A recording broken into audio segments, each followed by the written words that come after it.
The one constant through all the years, Ray, has been baseball. America has rolled by like an army of steamrollers. It's been erased like a blackboard, rebuilt and erased again. But baseball has marked the time. This field, this game is a part of our past, Ray. It reminds us of all that was once good, and it could be again. Oh, people will come, Ray. People will most definitely come. Welcome to the Phillies Nation Podcast, opening day 2017.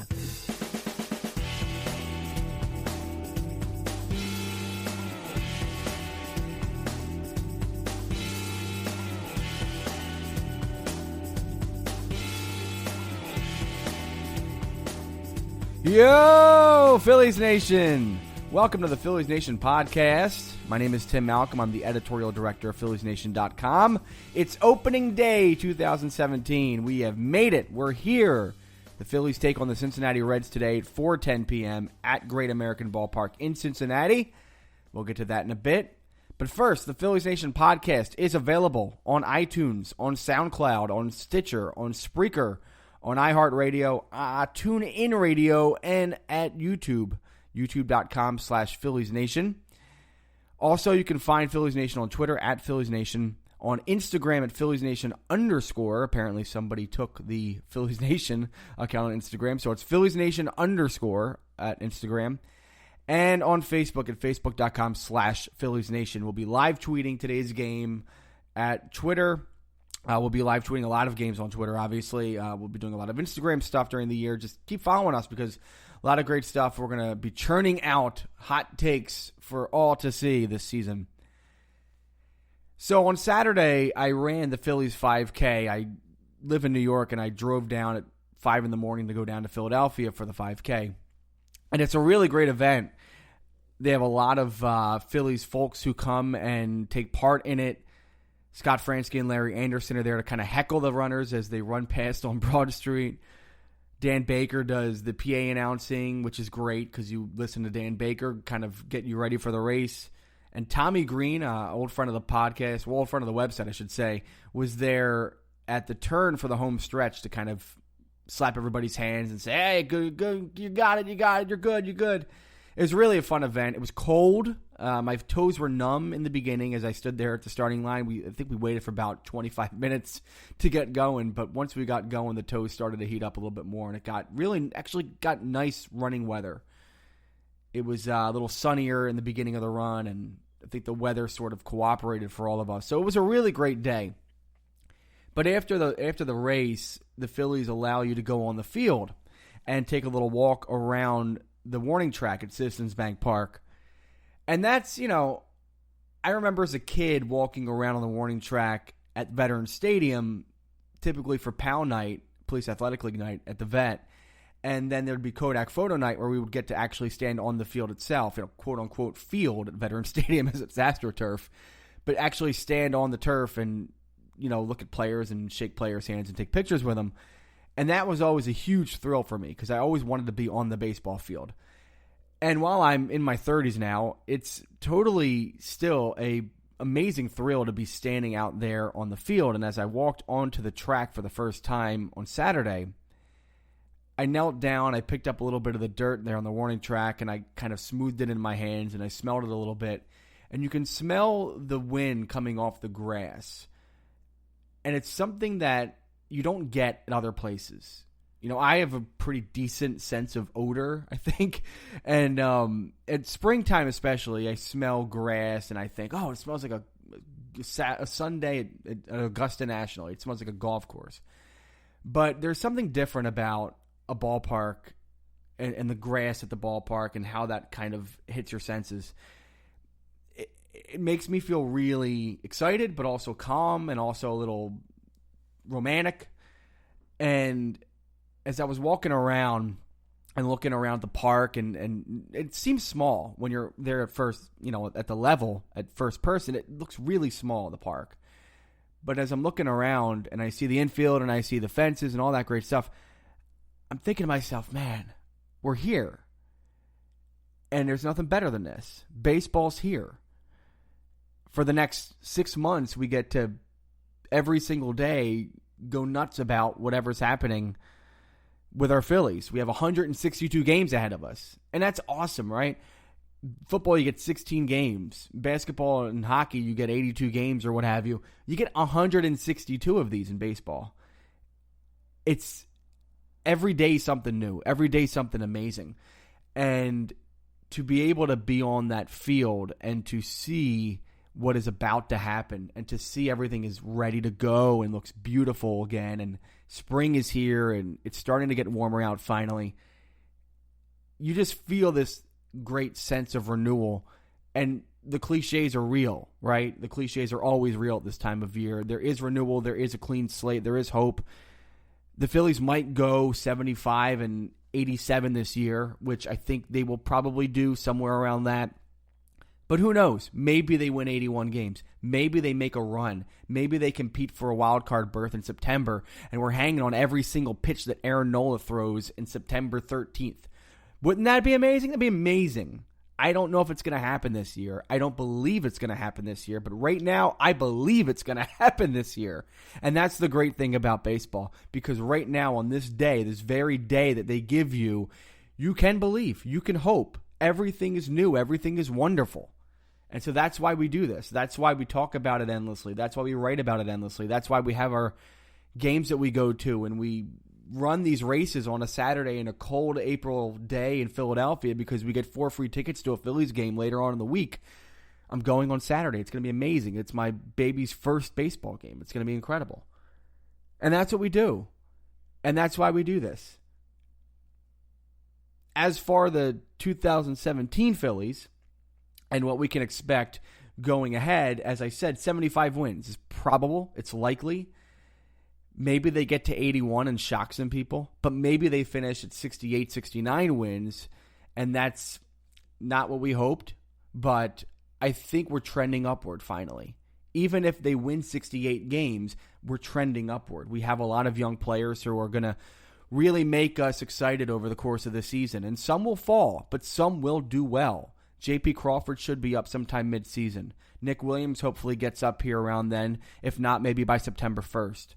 Jorge Alfaro, same deal. Some of the pitchers that we have, Zach Eflin, obviously Jake Thompson.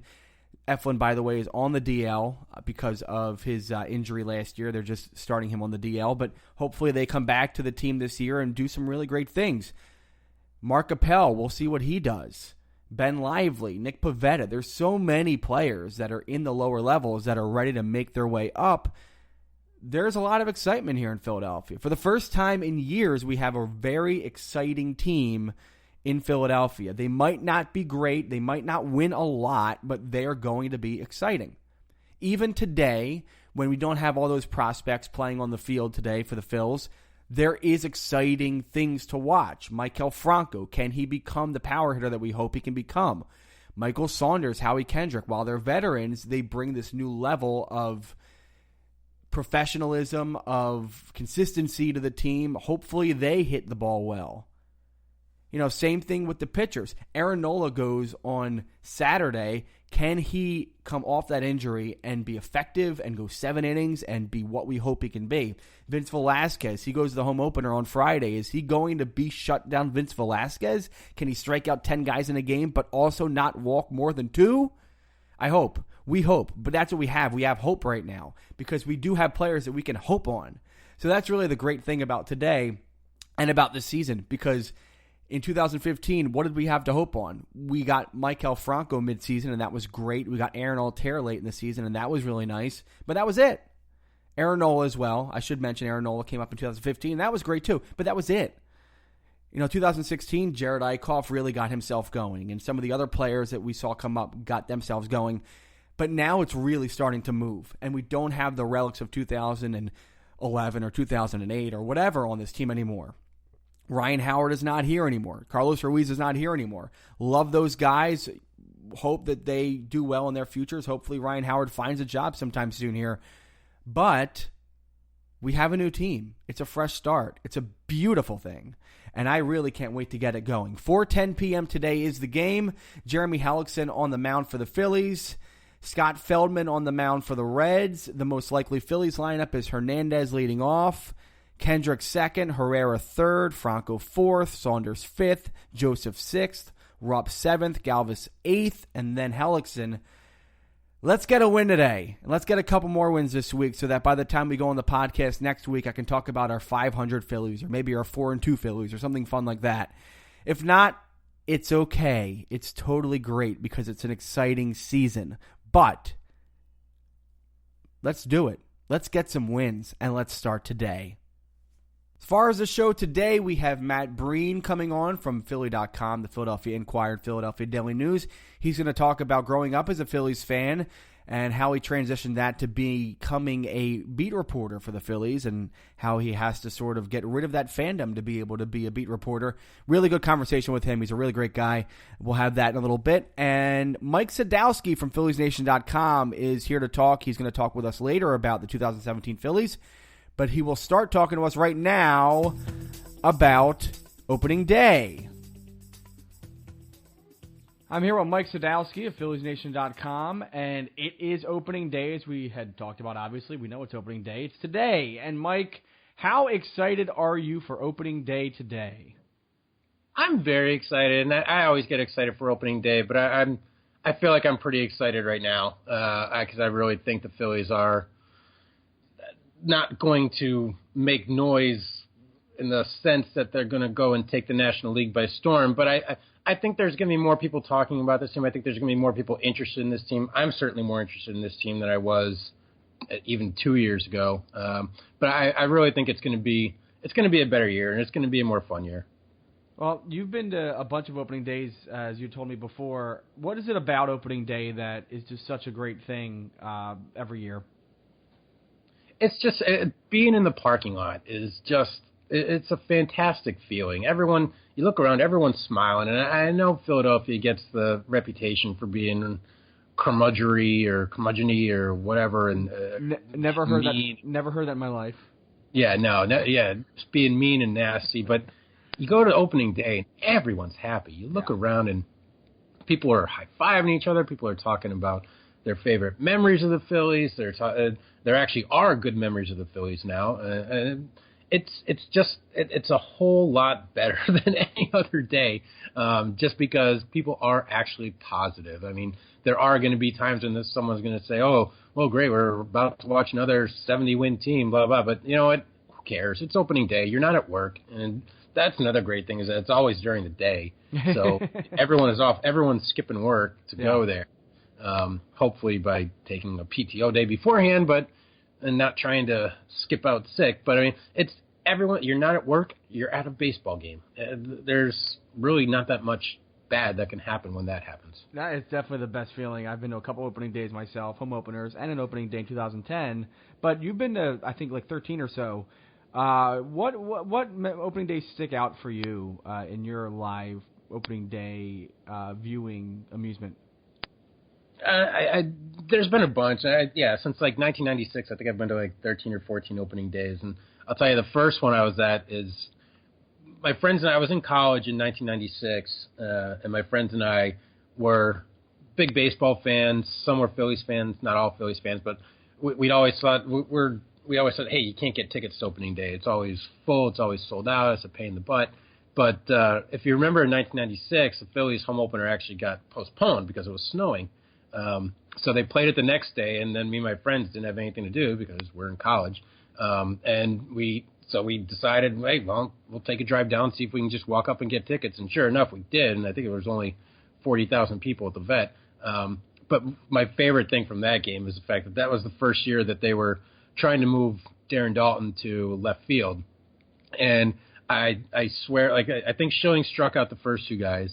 And then, but on the third batter, sure enough, after Dutch had made like 3 or 4 errors in left field in spring training, the ball finds him. That's what always happens. The ball finds you. And it was only 2 seconds the ball was in the air, but you could hear 40,000 people collectively holding their breath, like to see what he was going to do when it got hit to him. And sure enough, it got hit to him, and he caught it. It was an easy line drive can of corn, but I mean, the place just erupted for Darren Dalton catching an easy pop fly, but the place went nuts. That was fun. I remember I remember the 1999 game with the fight between St. Joseph's Prep and I can't remember who the other school was. I never remember who there was, but I remember it was St. Joseph's Prep because I have a friend who went to St. Joseph's Prep, and he always tells me he was at the game, which I'm sure that every St. Joseph's Prep, everyone who ever went to St. Joseph's Prep probably says they were at that game. I went to that game, man. I just pushed out a kid from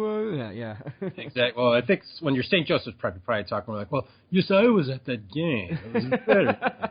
But I do remember like them having to stop the game. It was a nasty fight. Like it was. I know there's like film out there and it's legendary now, but watching it, like I was sitting behind third base. It was up behind the center field 600 level, I think. And boy, watching it real time, there was haymakers being connected, and you could see it from that far away, and you could see guys just like tumbling down rows of stands. It was nasty. That's nasty. And I do remember them having to stop the game for a little while because the players were turning around and watching the game or watching the fight. And so the umps, after a while, just like said, okay, hold up, we'll call this for a little bit. And they got it sorted out. But, man, that was a nasty, nasty fight. That was also the game where Boys Men were supposed to sing the national anthem. But they showed up like 5 minutes before the game time. And Philly told them thanks but no thanks and sent them home. Wow. So we were coming in. I remember them saying on the radio, Boys to Men's supposed to be doing this game. And we're like, what happened to Boys to Men? Sure, we found out later they just like sauntered in around like that 5 minutes before the game time, and Philly said, "Oh, too bad, we're done." Phillies had no time for Boys to Men. Yeah, which is what everyone says now, but you know. Hey, they made some great hits. Yeah. Any during like the golden era that you went to? I remember I went to I was actually at the home opener in 2008, and I remember it was pretty cold. It was pretty nasty. And luckily, I had a box. My brother was working at a place that had a box, and he was able to get us tickets. And I remember there was a Cub reporter from the Metro who was walking around looking for people to interview, and he asked me, and like, okay, yeah, sure, we'll talk about it. And he's like, well, why are you out here when it's so cold? I'm like, well, I come down here every year. And said, oh, and this is going to be my unborn child's first game. The mom, my kid's mom was there, and we were there for the game, and she was pregnant, and that was how. And she'd only been pregnant for a couple months, and that was apparently how we told our because it was still like only 3 months, so we hadn't told any of our friends. So that was how a lot of my friends found out that we were pregnant. It was because we told a reporter from the Metro. He put it in the paper the next day. Wow, that's a new one. Yeah, and the 2007, which is the year to beat, that was a good one because I think I had like seats 2 rows back of home plate, and it was 90 degrees and it was gorgeous. They did lose that game, but it was a gorgeous, fun day. Yeah, they lose a lot of opening day games and home openers, but my favorite two, I went to the 2011 one against the Astros when they obviously everybody thought they were going to have this amazing year, which they did, but they were down early to the Astros. Well, the whole game they were down to the Astros, and we were all like, oh my God, this season, is the Phillies going to be like this year? They're going to let us down. And, of course, they came back in the ninth, and John Mayberry Jr. hit a single to win the game, and we were all rejoicing and going to Xfinity Live or wherever we were going, McFadden's afterward. Yeah, McFadden's. And then in 2010, I went to the opening day game against the Nationals where Roy Halladay made his debut, and that was amazing. He went 7 strong. That was down in Washington, right? That was in D.C. We all went down. Phillies Nation, I think, actually went down, and a couple other people, and we saw Halladay go 7 innings strong, and Polanco hit a grand slam, and boy, they killed the Nationals that day. That was a lot of fun. Yeah, you know what? I remember where I was that day. I was listening on the radio because I was at the media day for the Iron Pigs. I think it was the second or third year they had the Phillies, but I was at that media day for a paper I was working for before, and that I was at media day trying to listen to that game at the same time in Allentown. And I'm sure you were thinking, I don't want to talk to Andy Tracy. I want to watch this game. Exactly. Well, Mike, I will talk to you a little bit later on in the program about the 2017 season, but thank you for sharing some opening day memories, and have fun watching this one today. Can't wait. Well, my guest this week on the podcast is somebody who sees the Phillies every single day as a beat writer for the Philadelphia Inquirer, Philly.com, the Philadelphia Daily News. He is from Philadelphia originally, and I do have to say off the bat that he has one of the strongest Philadelphia accents that I've ever heard in my life. I have one myself, but man, this guy's got a really strong one. We can talk about it. But Matt Breen, beat reporter for the Phillies for the Inquirer Daily News, Philly.com. Thanks for coming on the podcast. No problem. First of all, I don't have an accent. Everybody else has an accent. This is the normal way to talk. No, I actually, I went to college in Boston, and I had friends who lived in, New York or something, and they listened to me and were like, are you from Tennessee or something? And I'm from, no, this is normal. This is totally me. What are you talking about? Apparently people get it when you're outside of Philadelphia. But in Philly, it's like, yeah, this is how we talk. Yeah, and at this point, I'm just going to embrace it. I'm not going to take classes to, switch my voice or anything. No, of course not. It's a nice, it's a feather in your cap. Thank you. So, okay, so you're from Philly, obviously. Where are you from originally? From Northeast Philly. I went to Ryan, right around Ryan. Franklin Mills, I guess, if you're not too knowing of where the Northeast is in the city. Yeah. And I still live up that way. I live in Tarsdale, which is right by Holy Family. A lot of these words are definitely hitting the accent now that you pointed it out. Yeah. Yeah. No, there's little pockets of accents still in the Northeast. What did you grow up with going did you play for any rec teams or anything like that?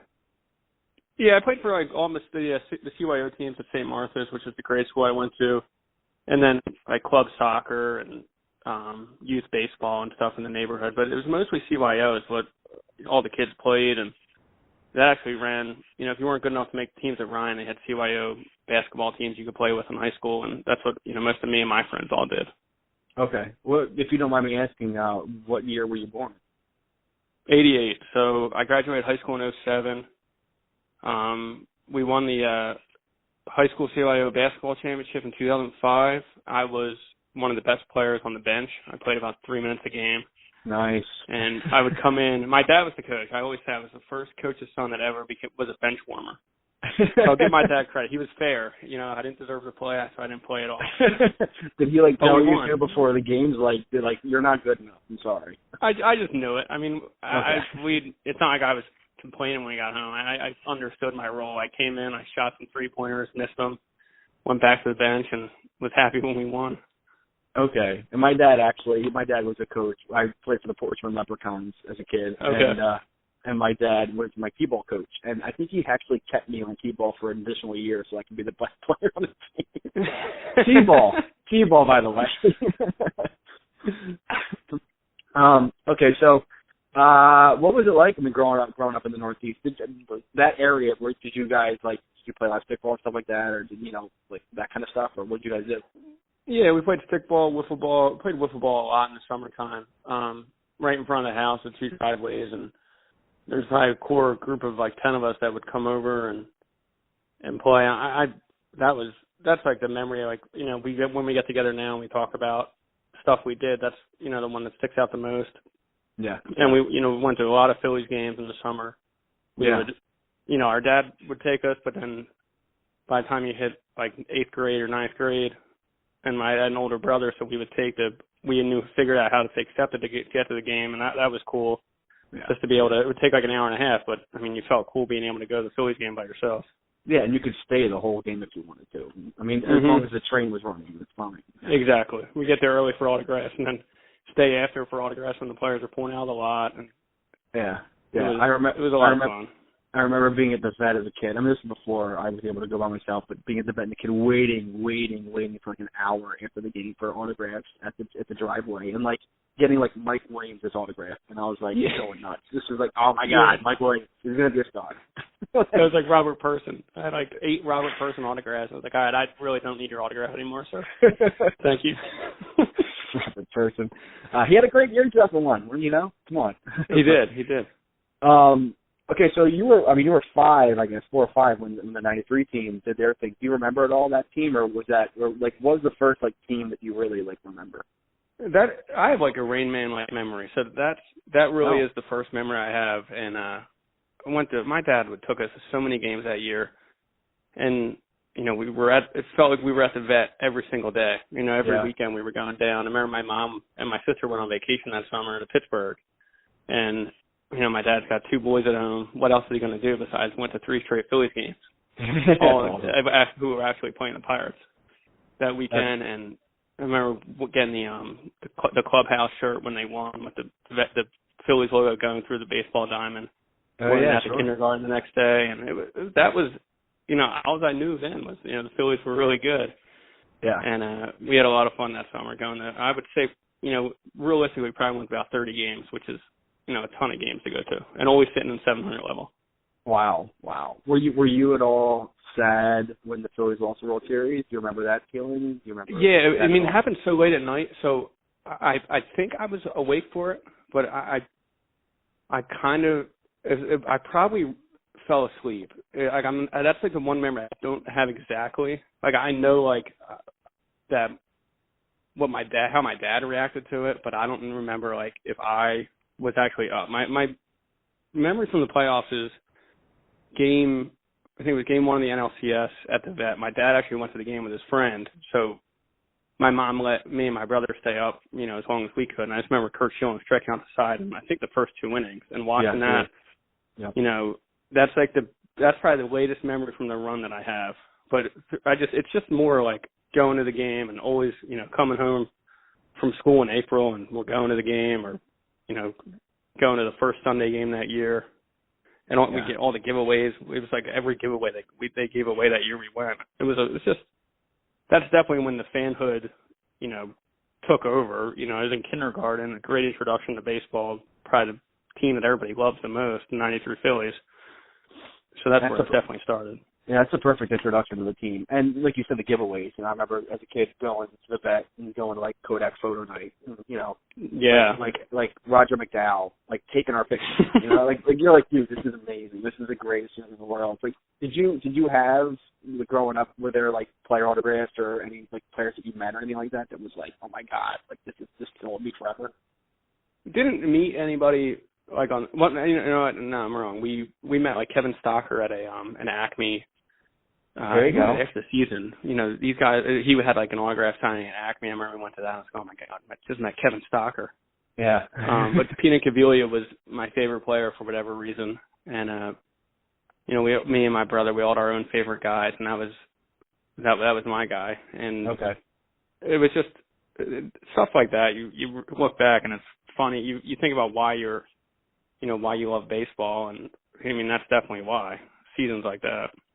Did you know as a kid that you wanted to grow up to at least have some sort of a career in baseball of some sort, whether it's writing about the Phillies or being in the game or something like that? Was that your goal? Yeah, because I obviously was realistic. I knew I wasn't. I was a bench warmer when my dad coached the team, so I knew I was going to make the Phillies. But I always loved to read. I always loved newspapers. My mom would always, especially in high school, we'd always stop at the 7-Eleven or the Wawa and get, New York Post, New York Daily News, Inquirer Daily News. I'd come out with my hands full with 5 newspapers. And as a kid, my dad would get the Daily News at work and make sure to bring it home. And I was a paper boy for the Daily News. Oh, nice. So I was always surrounded by newspapers and reading about just a sports page. I was obsessed with reading sports. And it's before the internet, so you really had to go out of your way to get these things. Yeah. And loved it wasn't cartoons when I woke up in the morning as a kid. It was always Sports Center, just on repeat. Just especially in the summer, just catch it because remember we just run the same exact thing for an hour. Yeah, from 5 a.m. to 10 a.m. or something. They played the same Sports Center over and over again. Yeah, you could repeat what they were going to say. It was pretty funny. Yeah. And that was always the goal, was to make this a reality. And it is. It's not I forget sometimes how I was like, oh, I've got to go to work today. It's like you're not really going to work. You're going to the Phillies game and you're doing what you always wanted to do. So it's been a lot of fun. Yeah, that's amazing. Growing up, I've seen kind of stuff as you I would get up in the morning and get the paper, and the first thing I would always do, I always loved the Sunday paper because it had Jason Stark's entire pages of baseball writing and stats and all the rumblings and grumblings and the box score line of the week and that kind of. That hooked me so hard into I just love baseball. I want to talk about every little stupid nuance about the game because of him. He was the reason why I think it kind of got me to that level. Was there any was he that guy for you, or was there any writers that kind of inspired you growing up? I remember his Sunday page, and the one segment was like, what are former Phillies doing around the league? Yeah. And that I always loved that because that really was your only source to to catch up on what team Dave Hollins is on or what Pete Incaviglia did this week, playing for whoever he's on now. Yeah, right. And it was that, and then it hit me the first night of spring training. This is my third spring training down here, and Jason Stark texted me and it was like, hey, I have all of our BBWAA credentials. I brought them down because the guy Kevin Cooney, who's like the chairperson, wasn't here at the start of spring. So he sent them down with me to give out to everybody. Mm-hmm. And Jason Stark was like, hey, Matt, I heard you have the credentials. Could, we meet up? And he's staying right across the street from me down here. So I said, yeah, I'll be over. So I gave it to him. I called my dad afterward. I was like, because like I said, I forget sometimes, how cool this job is. Yeah. And I was like, I just gave Jason Stark his BBWAA credential. I flew down here with Todd Zalecki. I'm meeting on with Jim Salisbury tomorrow. I work with Matt Gale. It's pretty crazy that all these people that, in high school and college and as a kid you read, and now it's like, wow, you're on not equal, but that's, you're working with these people. And it's just, I don't know if it is like that for everybody, but for me, it's like I'm on house money. I'm happy to be here, and this has always been the goal. And to be doing it at 28 years old, I'm not a fool. I know how lucky and fortunate I am. Yeah, sports writing, specifically is one of those occupations where I know a lot of sports journalists, and if you're 28, you could still be doing high school scores at some local paper, and you're not from that area, and you're calling a coach every night, and you're waiting for sure to get back to you, and that kind of crap. But it's definitely you've found this amazing place to be part of, and then you obviously have the skill to do it, so it's pretty awesome. I wanted to ask real quick before we get to that about, I know you worked at the park during sort of the glory years. So what was that all about? How did you get that job? What were you doing? So in 2007, my dad had been not trying to be an usher at the ballpark for so long. I think it started in 2003. He was like, that'd be just a sweet, part-time job, just an extra thing to do because loved going to the games already. So it's like, hey, if I can be an usher, that'd be pretty sweet side gig. And he finally got in, so it took 4 years to get in. He gets in 2007, does it for the second half of 2007, goes to the playoffs, 2008 World Series, and then me and my buddy applied in 2008, and we got in 2009, and I did it for 9, 10, 11, and then quit. Right after I graduated college, I went to the Washington Post for an internship. Mm-hmm. So I had to, quit that job, and it was kind of getting in the way anyway. I was in 2011, I missed a lot of games because that internship at the Inquirer was getting in the way of it. Mm-hmm. But to be there in 2009, I didn't miss a game. And you could miss, I think, up to 10 games, but I wanted to make a point to not miss a game because I just thought it'd be cool to be at every single home game plus the playoff games. Yeah. And it's not like you were going down there every night to see some crappy Phillies team. You're going down there to see one of the best Phillies teams of all time. Right. In 2009. And it was just awesome. It was you put me up top, put me in the 400 level where no one really cares. No one's cares about what I'm doing. I can just, watch the game, get the people to their seats, sit back and just watch, an awesome Phillies team. And it was fun. It was, especially in 2008, I kept track of a pocket schedule in my wallet, and me and my buddies would keep track of how many games we went to and what our record was at the ballpark. I think I ended up going 40-something games, counting playoff games, road games, and home games. So think about how much money I spent in 2008 to go to games. And in 2009, I'm going to 80-whatever games, getting paid to be there, not spending any money. And it's all right, it's pretty sweet. I'm going to be here. I'm wasting my money. So now I'm going for free and getting paid. It's a pretty sweet gig. No, and plus, like you said, you're walking people to their seats, and you get to actually stand there and watch the game instead of a lot of people who are giving out food or they're behind the counter. Exactly. And an Airmark station, they have to not watch the game. So that's an amazing. Stand still. Yeah, that's your only job in life, to stand still. Not much different from what you guys do now. No, I'm kidding. That's the thing about sports reporting is you're standing around, you're sitting down, but that actually is not good for you. You guys have to find time to move around and do stuff, and there's a lot of waiting. There's a lot of waiting that you guys have to do, which is, yeah. So you went to Ryan for high school, and then you went to Temple, and obviously it sounds like you got an internship at the Inquirer right after or during college. So was that kind of how you found your way back to the Inquirer? Like, what was the timeline from college? Yeah, so I graduated college in 12. I interned at the Inquirer from January of 11 to the end of to 2011, and I also had like a part-time job at the Inquirer answering phones in the high school department that I did all through college. So after my internship was up, the 5 months before I graduated, I still did that, and so I still was everybody. I was still in touch with the editors and stuff like that, even though I wasn't technically an intern anymore. And then that segued to the Washington Post. That started in June of 12. And then at the end of August 12, I mean, it was awesome to work at the Washington Post. It's, one of the best newspapers in the country. But I love being in Philly. I love being home. I love, everything just about living in Philadelphia. So it was cool to write for the Washington Post, but I was like, I just didn't feel like a pride that, like, I just didn't feel like I was writing about things I cared about, or I wasn't writing for people I knew. Like, it's just something about, like, writing about the Phillies, knowing, your buddies are going to read it, or your dad's going to read it, or your grandmom gets the paper sent to her house, or you go to a Wawa and people are picking up the stuff you wrote.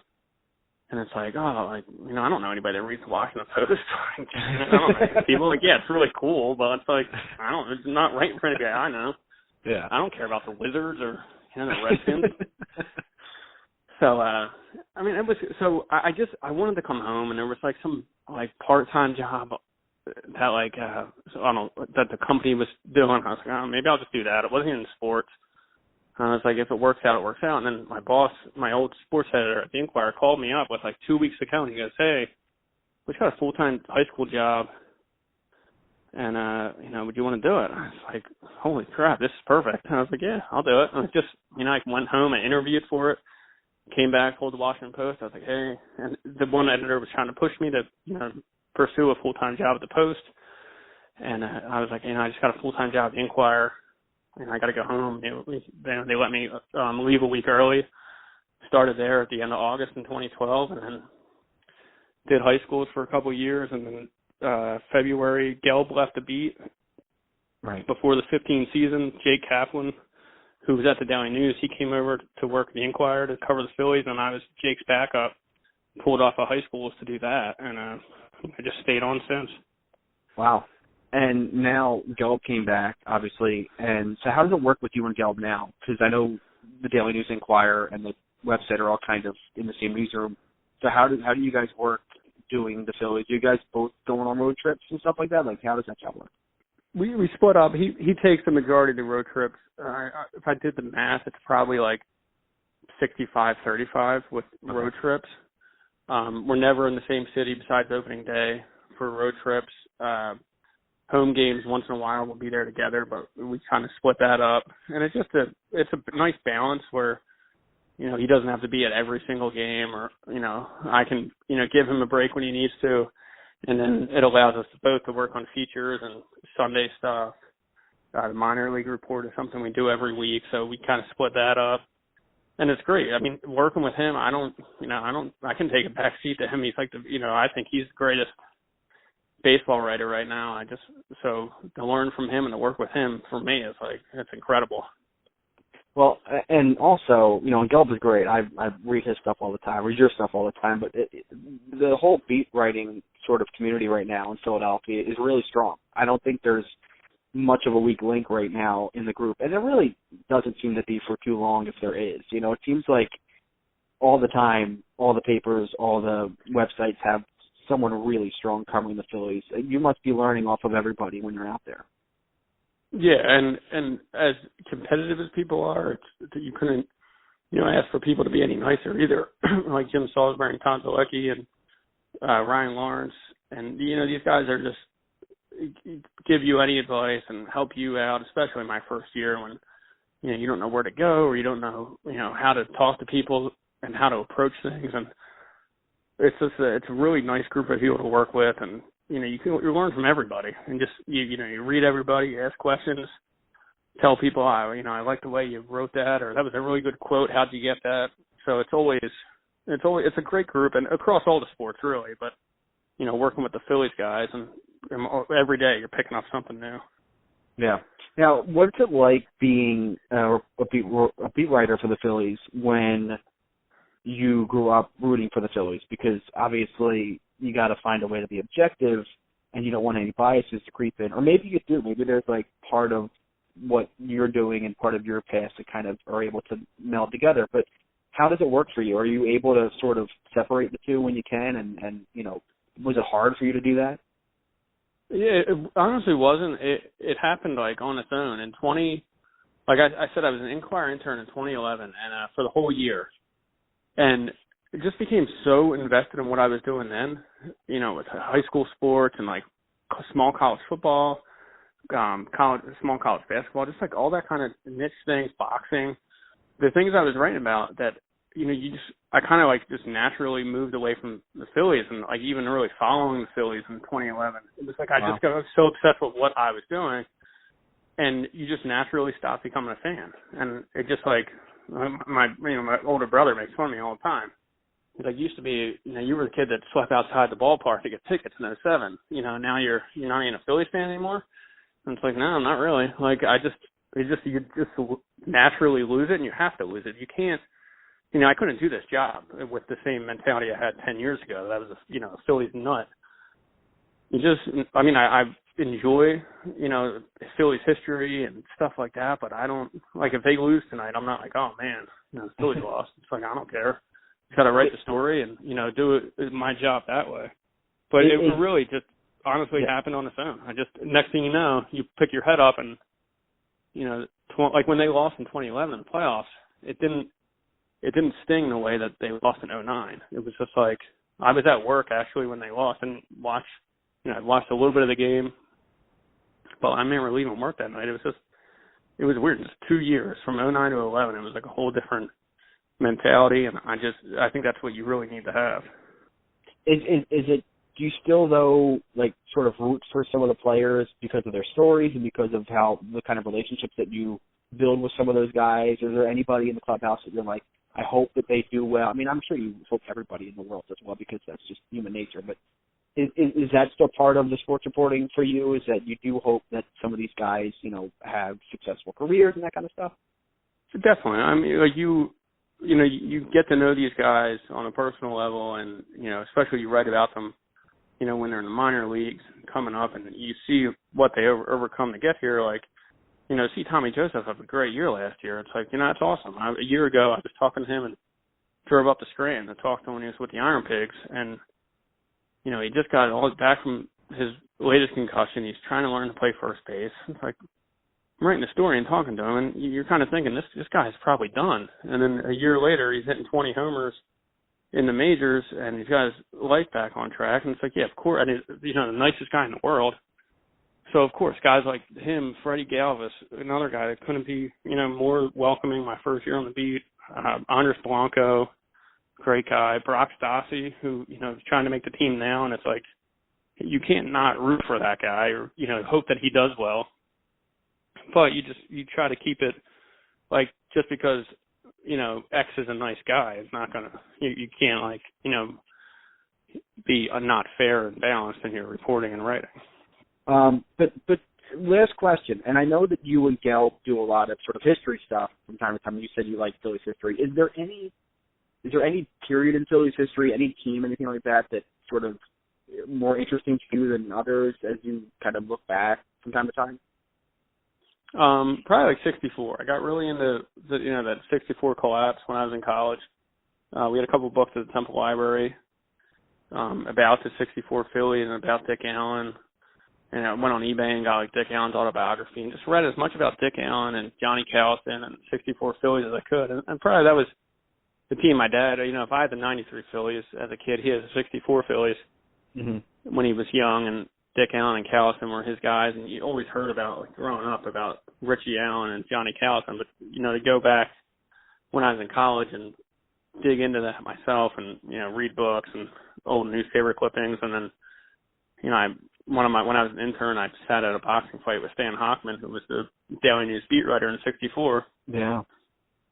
So first of all, I'm sitting next to Stan Hocken. It's pretty cool. He was a legend. But it's also my chance to pick his brain about the '64 Phillies, and told me everything, all this stories behind the scenes stuff, and that's always a historical team that obviously you didn't watch, but a team I tried to learn as much as I could, and read. There's just a lot of interesting things that happened that year, and how good that team really was, and if they win the pennant that year, that's a team that's celebrated in Philadelphia history forever, and it's a shame what happened.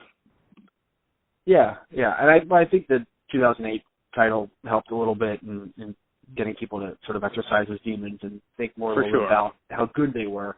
But yeah, great story. I mean, Allen himself was an amazing story, and it's really cool to look back at that kind of stuff. And hopefully, as time goes by in the future, we can look back at some of your pieces and say, "Oh, wow, how about that great Cesar Hernandez and the crazy stuff he was doing in 2017.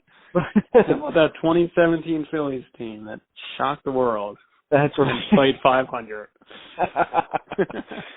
Well, we're looking forward to reading your stuff through the year, and of course, hopefully into the future. Hopefully you stay around. Matt Breen, thanks for coming on the podcast. I appreciate it, and good luck as you continue your job, man. Anytime. Thanks a lot, Tim. I really appreciate it.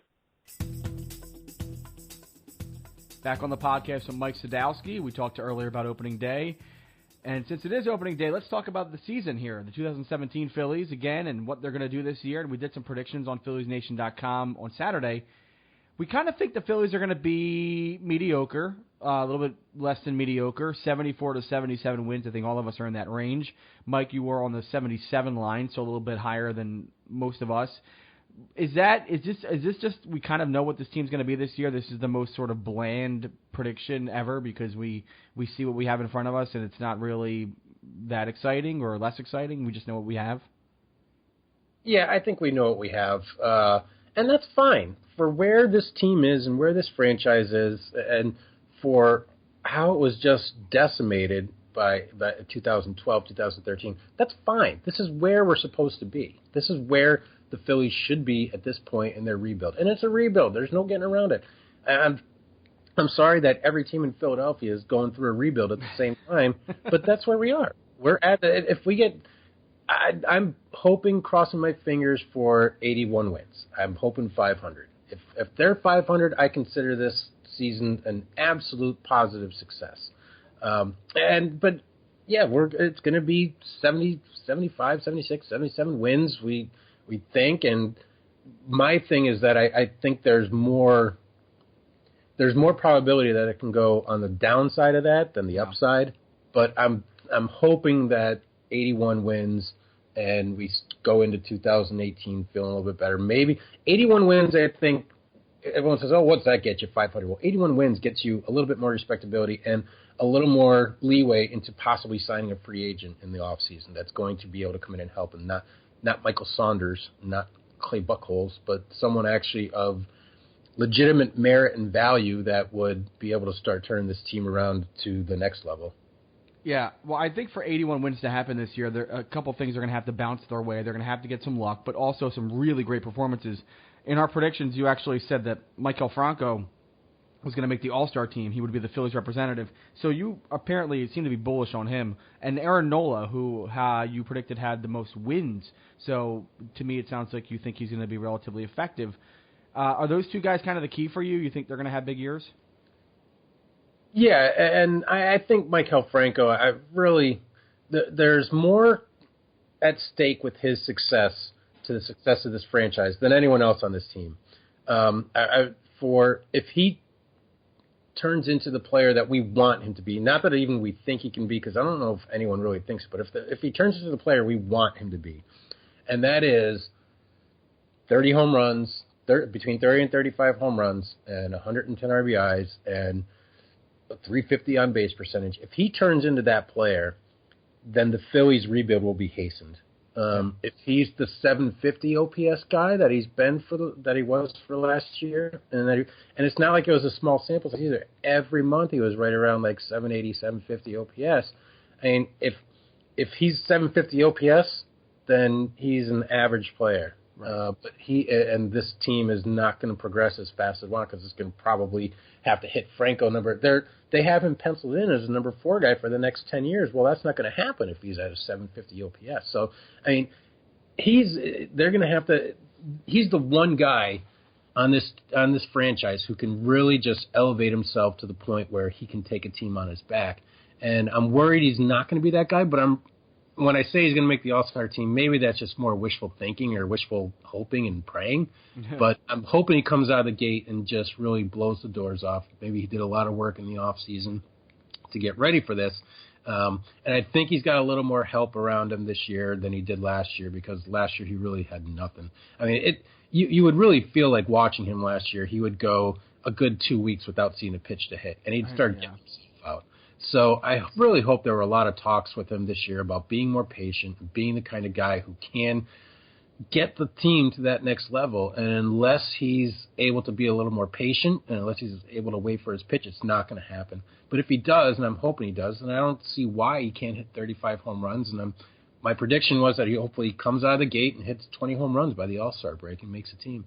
Well, I think there's definitely a possibility. I think there's a possibility he could be very average, like you said. I think we're still kind of jury's out on him, and this is the year we have to figure that out. As for Nola, same deal. I think he's at a place where we need to see if he's healthy, and then we need to see if he's going to be effective again, and not the guy he was in July of last year. But you seem to be like, okay, he's going to have a good year.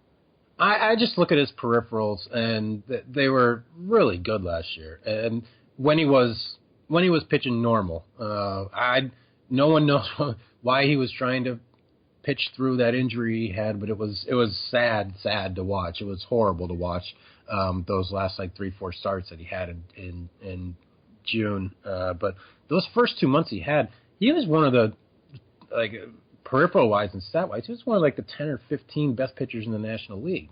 Yeah. And if he can keep that up, if that's the real Aaron Nola, then he's a legit number 2 guy. The franchise doesn't have a number 1 prospect, a number 1 type pitcher in their system. Yeah, not in the high levels at least. But yeah. Right, and Aaron Nola is probably the best that they're going to get, the closest to that, and he's going to be a number 2, but he can be a really good number 2, and every team needs that. And every team that's going to be in the playoffs is going to need that. They can find the number 1 that are going to have enough talent where they can figure it out and try and get to pick up a guy somewhere who's a number 1. But if Aaron Nola is the best we're going to do at number 2, that's fine. But he's just I'd like to see him get 28 starts. He's going to have an injury at some point. It's just what happens, and it's just, obviously it's what's going to be happening with him for a while. But if he can make 28 starts and then win 14 games, which I think is what he's going to do, I think they can be pretty successful. And once when he gets fully healthy, and when he gets to the point where he can throw 8 innings a game, and when he can throw 220 innings, that's when this team is really going to be successful. Yeah, they'll definitely need a couple performances like that. Nola goes on Friday at the home opener against the Nationals. Velasquez goes Saturday. And as far as today, because they're playing the Reds, first game of the year, Jeremy Hellickson on the bump, do you have a prediction? Can you put one out there about what happens in today's game? I think Cincinnati is going to be a really bad team. They really don't. It's like Joey Votto and Space Cadets. They really don't have much. And I'd take the Phillies rebuild over Cincinnati's rebuild any day. But right, I think that I'd like to see Hellickson go out there and have a pretty good game, 7 innings, 4 hits, 1 run, and the Phillies win 2-1 because let's hope that J. Martin doesn't blow. I was going to say, J. Martin's going to blow the game in the 9th inning. I hope you know that. Yeah, I could definitely see it happening. Let's just leave it at that. But I would not feel bad at all about him blowing the game, because I'd like to see him blow 3 games in the first 2 weeks so that we can start with the Hector Neris era. Yeah, we are Phillies. We're Phillies fans through and through, because we'd be happy for a blown save in the first game of the season against a bad team.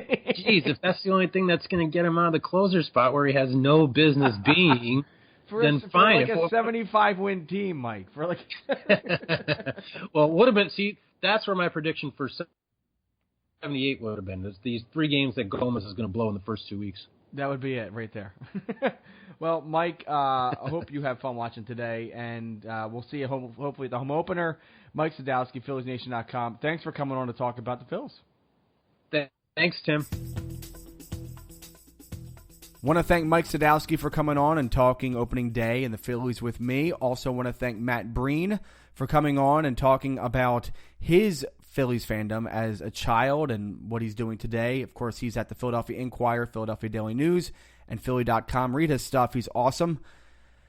Want to thank bensound.com for the music for the podcast. Also, please follow us on Twitter at Phillies Nation. Follow us on Instagram at Phillies Nation _ Facebook.com/Phillies Nation. Again, you can find the podcast on iTunes, SoundCloud, Stitcher, Spreaker, iHeartRadio, TuneIn Radio, and at YouTube at YouTube.com/Phillies Nation. Opening day baseball getting going, starting in a few hours here. 4:10 p.m. Phillies and Reds. A whole bunch of games after that this week. We'll see you next Monday at the Phillies Nation Podcast, where we talk about 1 week of Phillies baseball. We're already getting going. Unbelievable, huh? For the Phillies Nation Podcast, I'm Tim Malcolm. See you next time.